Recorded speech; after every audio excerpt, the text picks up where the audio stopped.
ദേ പിടിച്ചോളൂ ഒരു കിടിലം ചോദ്യം. അതായത് ഇതാ എയും ബിയും ഐഡന്റിഫൈ ചെയ്യാനാ പറഞ്ഞിട്ടുള്ളത്. എ ആൻഡ് ബി എന്നിവ തിരിച്ചറിയുക. അടിപൊളിയാണല്ലോ. എടാ ഇതിൽ എ നോക്കടാ. ഇതാ ഈ മെയിൻ പോർഷൻ ആണ് ആര്? എ. ആ എ എന്തായിരിക്കും? മെയിൻ പോർഷൻ സെറിബ്രത്തിന്റെ തലച്ചോറിന്റെ ഏറ്റവും വലിയ പാർട്ടാണ് ആര്? സെറിബ്രം. അപ്പൊ എ ആരായിരിക്കും? സെറിബ്രം. എ ആരായിരിക്കും? സെറിബ്രം. അപ്പൊ അതിന്റെ ആൻസർ കിട്ടി. ഇനി രണ്ടാമത്തത് ബി ആരാന്നുള്ളതാണ്. ഇതാ ബി. ഇതാ ഇവിടെ ഉണ്ടോ നടുവിലൊരു വട്ടം? ഈ ബി വട്ടം, ഈ ചങ്ങായിനെ വിളിക്കുന്ന പേരാണെന്ത്?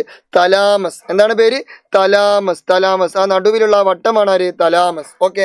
അങ്ങനെയെങ്കിൽ രണ്ടാമത്തെ ചോദ്യം, right any function of B. ബിയുടെ ഏതെങ്കിലും ഒരു ധർമ്മം എഴുതാനാ പറഞ്ഞിട്ടുള്ളത്. ബിയുടെ ധർമ്മം, തലാമസിന്റെ ധർമ്മം എന്താ? തലാമസിന്റെ ധർമ്മം ഞാൻ പറഞ്ഞല്ലോ, തലക്കൊരു അടി കിട്ടിക്കഴിഞ്ഞാൽ റിലേ പോകും. അപ്പൊ തലാമസ് റിലേ സ്റ്റേഷൻ. എങ്ങനെയുണ്ട്? ഓക്കെ.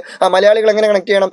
ആവേഗ പുനഃപ്രസരണ കേന്ദ്രം. അതായത് പുനഃപ്രസരണം എന്നൊക്കെ പറയുമ്പോൾ പ്രസവം നാലിക്ക. പ്രസവിക്കുമ്പോൾ എന്ത് കിട്ടും? പുതിയൊരു തല കിട്ടും, പുതിയൊരു കുട്ടിനെ കിട്ടും. അപ്പൊ പുനഃപ്രസരണ കേന്ദ്രം thalamus, relay station thalamus. Okay. തലക്കടി കിട്ടിയാൽ റിലേ പോകും. അങ്ങനെ കണക്ട് ചെയ്യാം. ഓക്കെ.